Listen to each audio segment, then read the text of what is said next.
여러분, 기독교 신앙의 핵심, 또 이 기독교 신앙의 정수라고 부를 만한 사건이 바로 오늘 우리가 마주하고 있는 부활, 예수 그리스도의 부활입니다.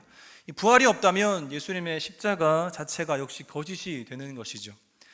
뿐만 아니라 예수님의 존재 자체가 사실은 거짓이 될 수도 있습니다. 이 부활이 없다면 말이죠.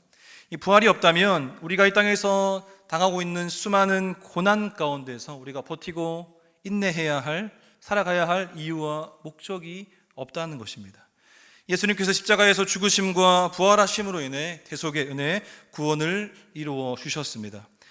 예수님의 공생의 일을 담아내고 있는 이 사복음서가요, 이것을 분명히 우리에게 기록하고 있는데, 다만 다른 점이 있다면 이 마태, 마가, 누가, 소위 공관복음이라고 그러죠. 이 공관복음의 세 복음서에는 이 개념을 하나님의 나라로 설명합니다. 하나님의 나라.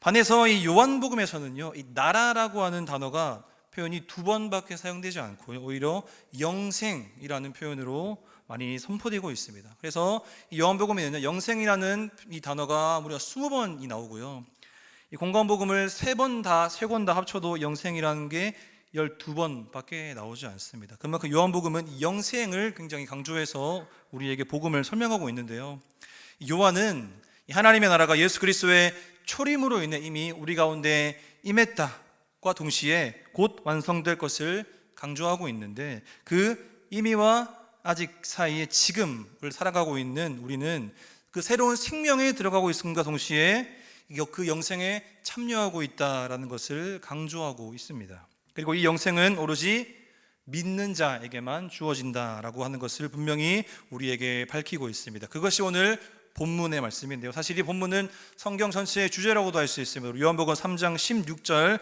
한 번 더 같이 읽겠습니다. 시작. 하나님이 세상을 이처럼 사랑하사 독생자를 주셨으니 이는 그를 믿는 자마다 멸망하지 않고 영생을 얻게 하려 하심이라. 예수 그리스도의 삶과 죽음, 부활을 우리는 반드시 믿습니다. 예수의 삶과 죽음은 아가페라고 그러죠. 즉 하나님의 일방적인 무조건적인 사랑으로 시작되었습니다. 그리고 부활은 죄인인 우리로 하여금 하나님의 나라를 바라볼 수 있게 하는 소망이며 승리인 줄을 믿습니다. 그런데 우리가 이 말씀을 단순히 하나님의 사랑에만 초점을 맞추어서 보는 경우가 참 많이 있습니다. 하나님이 우리를 얼마나 사랑하셨기에 독생자 예수 그리스도를 주셨을까? 하나님은 정말 사랑이 무한하신 분이야, 분명한 사실입니다. 그렇죠. 그런데 예수님께서 이 말씀을 하실 때에 이 16절만 이야기하지 않으셨죠. 그래서 우리는 이 말씀을 문맥을 반드시 상황을 고려해서 이 말씀을 해석해야 합니다. 즉 복음은, 이 복음이라고 하는 게 3장 16절로 사실 충분히 설명드릴 수 있죠. 모든 것들이 이 3장 16절 안에 포함되어 있습니다. 그렇지만 그 복음을 살아내야 하는 우리는 이 말씀이 담아내고 있는 진정한 의미를 좀 이해할 필요가 있습니다. 16절 하반절에 보시면 믿는 자마다 멸망하지 않고 영생을 얻는다 하셨습니다. 그러면은 믿지 않는 자도 반드시 있다라고 하는 거죠. 18절을 한번 보겠습니다. 그를 믿는 자는 심판을 받지 아니하는 것이요 믿지 아니하는 자는 하나님의 독생자의 이름을 믿지 아니함으로 벌써 심판을 받은 것이니라. 예수님은 분명 사랑의 하나님이시지만 동시에 다시 오실 예수님은 우리 가운데 심판주로 오십니다. 그를 믿는 자는 심판을 받지 않겠지만 믿지 않는 자에게 심판이 임할 건데, 오늘 본문은 특이하게 이미 심판을 받았다 기록합니다. 이미 심판을 받았다. 여러분, 이 말씀이 무려 2000년 전에 기록된 것을 감안한다면 사실 도저히 믿어지지 않는 말씀인 것이죠. 특별히 이 자리에 혹시 새가족분들이 있다면 새가족분들에게는 전혀 와닿지 않는 말씀일 수도 있습니다. 요한이 분명 2000년 전에 이미 벌써 심판이 임했다라고 기록했는데 2000년이 지난 지금 아직 심판은 우리에게 일어나지 않은 것처럼 보입니다. 여러분, 하나님의 뜻이 무엇일까요? 하나님의 뜻은 우리가 16절에서 읽었지만 하나님이 세상을 이처럼 사랑하셔서 예수 그리스도를 통해 세상을 구원하시겠다라고 하는 것이 하나님의 분명한 뜻입니다.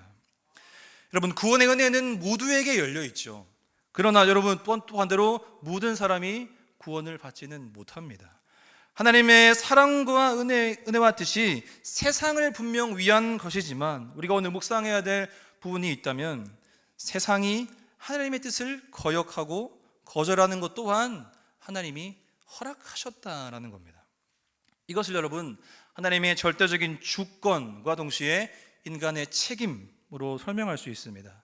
여러분, 이 세상에 하나님의 통제 밖에서 일어난 일은 아무것도 없습니다. 모든 것이 하나님의 주권이고 모든 것이 하나님의 섭리인 줄을 믿습니다.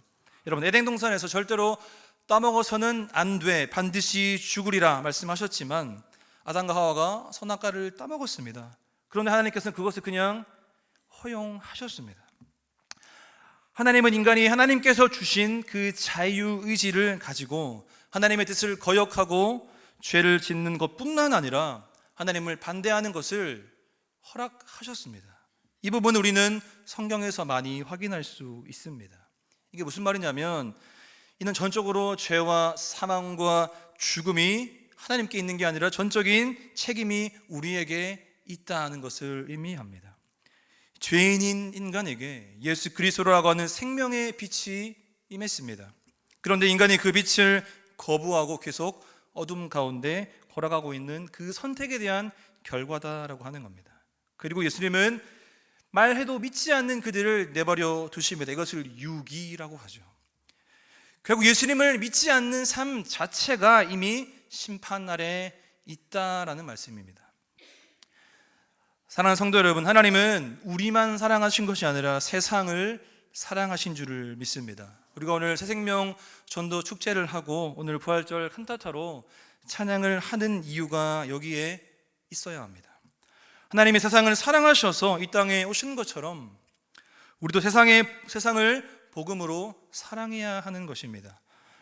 그렇기 때문에 하나님의 사랑이 이 주일에만, 교회에만, 지금 우리가 찬양을 드리는 이곳에서만 선포되어서는 안 된다라고 하는 것이죠. 20절, 21절입니다. 악을 행하는 자마다 빛을 미워하여 빛으로 오지 아니하나니 이는 그 행위가 드러날까 하며 진리를 따르는 자는 빛으로 오나니 이는 그 행위가 하나님 안에서 행한 것임을 나타내려 함이라 하시니라. 하나님을 사랑하는 자는, 예수의 복음을 따르는 자는 그 빛을 전심으로 받아들이는 것을 의미합니다, 여러분. 그리고 이 빛은 교회 안에만, 예배할 때만 비추이는 것이 아닙니다. 분명히 예수님께서 말씀하셨죠. 너희는 빛이야 라고 하셨는데 그냥 빛이 아니라 너희는 세상의 빛이다 라고 분명히 말씀하셨습니다. 그렇기 때문에 우리가 여러분 하나님을 사랑하면 사랑할수록 하나님이 정말 나를 이렇게까지 사랑하시는구나를 깨닫는 것도 중요하지만 더 중요한 게 뭐냐면 우리가 하나님을 사랑할수록 그 예수의 생명의 빛이 우리의 마음 가운데 비치면 비칠수록 내가 얼마나 더럽고 추악한 죄인인가를 깨닫는 게 정말 중요하다라고 하는 겁니다. 그렇게 여러분 신앙이 깊어진다라고 하는 건요, 예수를 더 깊이 안다라고 하는 것은 내 안에 있는 깊은 내면의 죄까지 들춰지는 것입니다. 내가 죄인임을 깨달아지는 것이, 내가 얼마나 더럽고 추악한 죄인인가를 드러나는 것이 여러분 결코 부끄러운 것이 아닙니다. 결국 하나님의 은혜다라고 하는 것이죠. 우리가 죄인이기 때문에 하나님께 나아갈 수 있는 근거가 되는 것입니다.